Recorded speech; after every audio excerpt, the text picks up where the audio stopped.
Selamat datang kembali di pembahasan mendalam kita.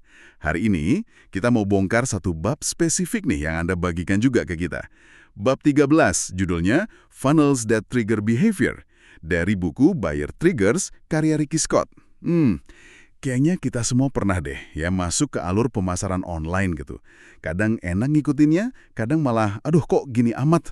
Nah, misi kita kali ini tuh mau gali lebih dalam gimana bab ini ngelihat funnel bukan cuma sebagai corong teknis biasa, Anda tahulah halaman A ke B terus ke C, tapi sebagai sebuah rancangan pengalaman psikologis. Gimana caranya ngebimbing orang dari yang tadinya nggak kenal sama sekali, sampai akhirnya yakin mau beli, tapi nggak merasa dipaksa gitu. Ini nih yang bikin saya penasaran banget, karena ini udah nyentuh soal pikiran sama perasaan orang, bukan cuma soal tombol sama link. Iya, Anda nangkep poin utamanya banget. Bab ini tuh langsung to the point. Funnel yang konversinya tinggi, yang benar-benar bikin orang bertindak, itu ya yang dirancang selaras sama perjalanan mental dan emosional calon pembelinya. Jadi bukan cuma ngarahin traffic, tapi beneran memandu perilaku. Fokusnya di psikologi, bukan cuma teknologinya. Oke, konsep pengalaman psikologis. Kedengarannya lumayan gede ya. Bedanya apa sih sama funnel biasa yang ya fokusnya ke metrik klik, konversi gitu-gitu? Ini cuma istilah keren aja atau emang beneran ngubah cara kita bikin funnel? Ini bisa dibilang perubahan fundamental cara mikirnya sih. Funnel tradisional kan seringnya fokus ke mekanismenya ya. Urutan halaman, email otomatisnya gimana. Nah, bab ini bilang itu perlu, tapi ya nggak cukup. Funnel yang efektif itu proses memandu seseorang secara mental dan emosional. Perjalanan dari ini siapa sih? Jadi oke, gue percaya, gue beli.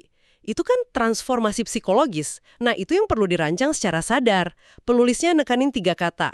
Intensif, maksudnya disengaja, terus empati, sama pemahaman psikologi perilaku. Intensif dan empati? Wah, artinya kita harus benar-benar mikirin apa yang dirasain dan diyakinin sama calon pembeli di tiap langkahnya ya. Bukan asal lempar penawaran aja. Menarik, menarik. Jadi ini soal ngerti apa sih yang perlu mereka percayai atau rasakan sebelum mau maju ke langkah berikutnya. Tepat sekali. Dan buat merancang secara intensif itu, penulisnya tuh udah metain 5 tahapan psikologis krusial yang biasanya dialami pembeli. Nah, ngerti ini tuh kuncinya, biar pesan kita nggak salah alamat. Intinya gini, Anda nggak bisa ngomong ke semua orang pakai cara yang sama persis kan? Peta psikologis ini ngebantu mastiin pesan Anda tuh kena di waktu yang pas. Tahapannya kira-kira gini nih. 1. Unaware atau tidak sadar.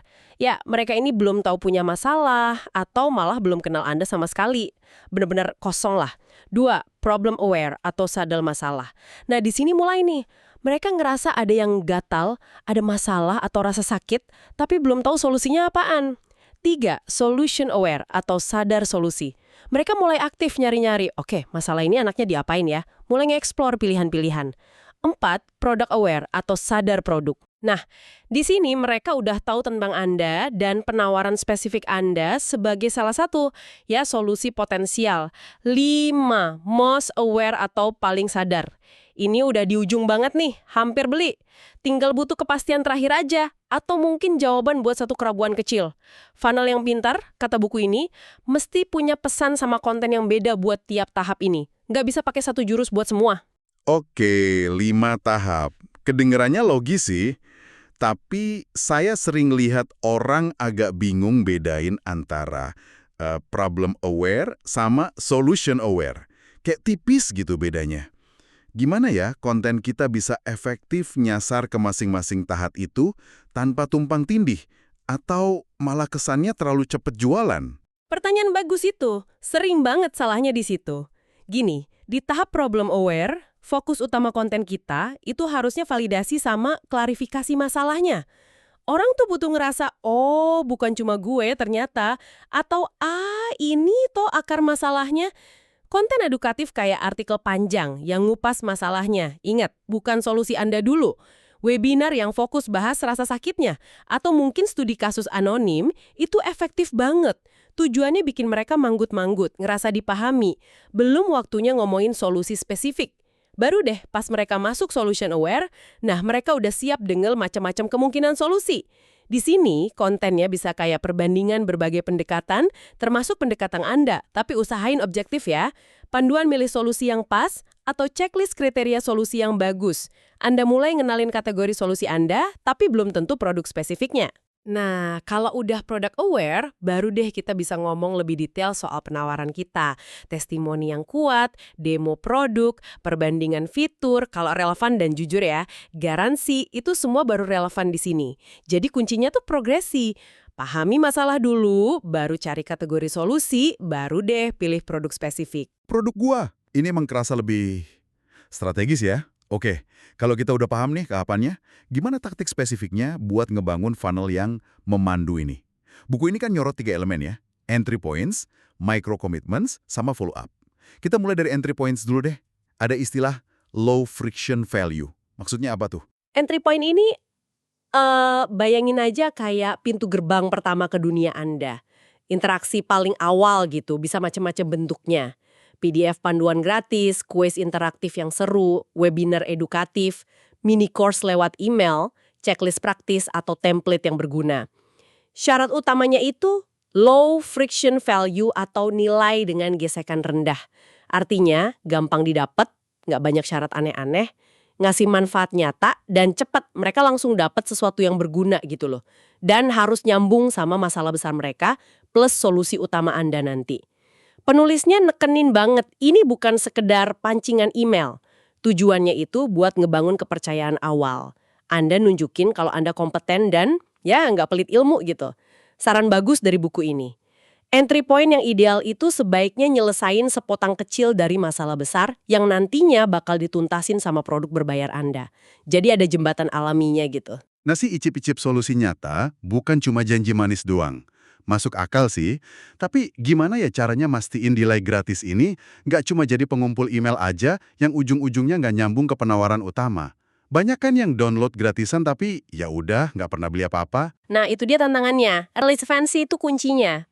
Entry point harus dirancang jadi bagian integral dari perjalanan, bukan sesuatu yang ya kepisah gitu. Misalnya kalau lead magnet Anda itu checklist 5 kesalahan memulai investasi saham. Ya idealnya penawaran utama Anda nanti kursus mendalam soal investasi saham buat pemula. Jangan tiba-tiba nawarin jualan properti, kan nyambung. Harus ada benang merah yang jelas. Nilai yang dikasih di awal itu mesti secara logis ngebawa kebutuhan akan solusi yang lebih komplit yang Anda tawarin. Oke. Jadi relevansi sama jembatan alami itu penting banget. Sip. Lanjut ke taktik kedua, micro commitments atau komitmen mikro. Ini gimana cara kerjanya secara psikologis? Wah, ini strategi cerdas banget. Dia manfaatin prinsip psikologi soal konsistensi sama komitmen. Gini, funnel yang efektif itu nggak langsung ngajak nikah, maksudnya beli produk mahal gitu. Itu kan nakutin ya buat orang. Sebaliknya, dia ngajak kencan kecil-kecilan dulu, minta serangkaian tindakan kecil, misalnya klik tombol di email, nonton video pendek, ngisi survei singkat 1-2 pertanyaan aja, ikut polling, atau bahkan sekedar daftar sesi konsultasi gratis. Setiap iya kecil ini, setiap tindakan mini yang mereka lakuin, itu secara nggak sadar nguatin persepsi diri mereka sendiri. Oh, gue tertarik nih, gue terlibat, gue lagi bergerak maju nih.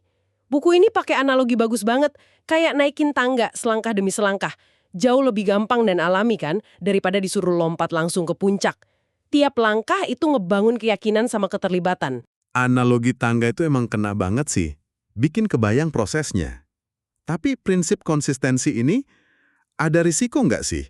Calon pembeli jadi ngerasa kayak digiring pelan-pelan tapi secara manipulatif gitu. Gimana buku ini nyaranin biar proses ini tetap kerasa otentik dan ngebantu, bukan malah kayak ngejebak? Pertanyaan kritis tuh. Buku ini emang nekenin banget kalau micro commitments itu harus selalu ngasih nilai atau kejelasan buat si calon pembeli itu sendiri, bukan cuma buat kepentingan penjualnya. Misalnya ngisi survei singkat itu bukan cuma buat data Anda, tapi hasilnya yang mungkin Anda bagikan ringkasannya bisa membantu mereka lebih paham posisi mereka sendiri. Atau pas mesen sesi konsultasi gratis, tujuannya harus benar-benar ngebantu mereka dapat kejelasan, bukan jadi sesi jualan terselubung. Jadi transparansi sama niat tulus buat ngebantu itu kuncinya, biar nggak kerasa manipulatif. Tiap langkah kecil itu harus kerasa sebagai kemajuan buat mereka juga. Jadi Niat sama nilai di setiap langkah kecil itu penting ya. Oke, elemen ketiga nih, follow up. Penulisnya bilang, ini where the magic happens. Wah, saya agak kaget loh terus terang. Saya kira kesan pertama di entry point itu yang paling krusial. Kok malah follow up yang dibilang ajaib? Justru di sini banyak pemasar yang keliru fokusnya. Kontak pertama itu mungkin cuma narik perhatian atau minat awal aja, tapi keputusan beli, apalagi buat produk atau jasa yang butuh pertimbangan yang lebih mahal, lebih kompleks, itu jarang banget kejadian instan. Data di buku ini nunjukin kalau mayoritas konversi itu terjadinya malah di proses follow up. Kenapa? Karena follow up itu tempat di mana hubungan dibangun, kepercayaan diperdalam, dan keraguan-keraguan itu diatasi. Alatnya bisa macam-macam ya. Email berseri, pesan langsung yang personal, iklan retargeting yang relevan, bahkan SMS kalau emang konteksnya pas. Follow up yang efektif itu fungsinya banyak. Ngingetin lagi soal nilai penawaran, nguatin koneksi emosional, ngejawab pertanyaan soal waktulah, uang, takut gagal, nampilin bukti sosial, kisah sukses orang lain, dan kalau relevan, ngasih tahu soal urgensi yang otentik. Intinya, ini tuh ngelanjutin percakapan, bukan ngebombardir promosi melulu. Harus kerasa personal, relevan, dan ngebantu. Wah, ini ngubah cara pandang soal prioritas dalam funnel sih. Jadi energi besar tuh harusnya juga dialokasiin ke follow up ya, bukan cuma di depan doang. Nah, buku ini katanya ngasih perhatian khusus nih ke email sama retargeting dalam konteks follow up. Gimana cara ngerancangnya pakai psikologi yang tepat? Betul, dua alat ini dibahas lumayan dalam. Buat email, penekanannya tuh gini, setiap email dalam sequence, urutan otomatisnya itu harus punya misi psikologis yang jelas. Bukan sekedar ngirim info doang. Tujuannya ngebawa pembaca selangkah lebih deket ke hasil yang mereka pengenin atau keyakinan yang mereka perluin. Penulisnya nyaranin semacam rangkaian email yang punya progresi psikologis. Misalnya, pertama, bangun trust dulu. Kenalin diri atau brand Anda. Terus bangun koneksi emosional lewat cerita-cerita Anda atau klien. Abis itu, coba geser perspektif mereka soal masalahnya. Kasih insight baru. Baru deh setelah itu, tawarkan solusi Anda. Fokus ke transformasinya. Dan terakhir, secara proaktif, atasi keraguan yang umum, kasih bukti sosial, sama urgensi yang etis kalau ada. Kuncinya, pakai emosi otentik, spesifik, jangan pelit info, dan nulisnya kayak lagi ngobrol ke satu orang aja. Jadi, bukan cuma soal jadwal kirim email kapan, tapi ada alur cerita psikologis di baliknya ya. Menarik banget. Terus retargeting. Nah, ini nih, kita semua pernah kan ngerasa kayak diikutin iklan sepatu yang baru aja kita lihat sebentar di toko online? Gimana cara retargeting yang cerdas ini biar nggak nyeremin atau ganggu menurut buku ini? Hahaha, dilema klasik banget itu. Buku ini ngebedain tegas antara retargeting yang kayak nguntit, stalking, sama yang pas waktunya, timely. Yang jelek itu yang ngebombardir orang pakai iklan generik yang sama di mana-mana. Itu malah ngerusak. Retargeting yang cerdas itu nyasarnya ke prospek hangat. Orang yang udah kenal dan lumayan tertarik dengan pesan yang relevan sama interaksi terakhir mereka dan munculnya pas mereka mungkin lagi mikir-mikirin lagi. Contoh cerdasnya gini, tampilin testimoni video ke orang yang udah lihat halaman penjualan tapi kok belum beli-beli. Atau tawarin bonus khusus ke yang udah nonton webinar Anda sampai selesai. Atau ingetin lagi, mungkin kasih diskon dikit orang yang udah masukin barang ke keranjang tapi belum check out.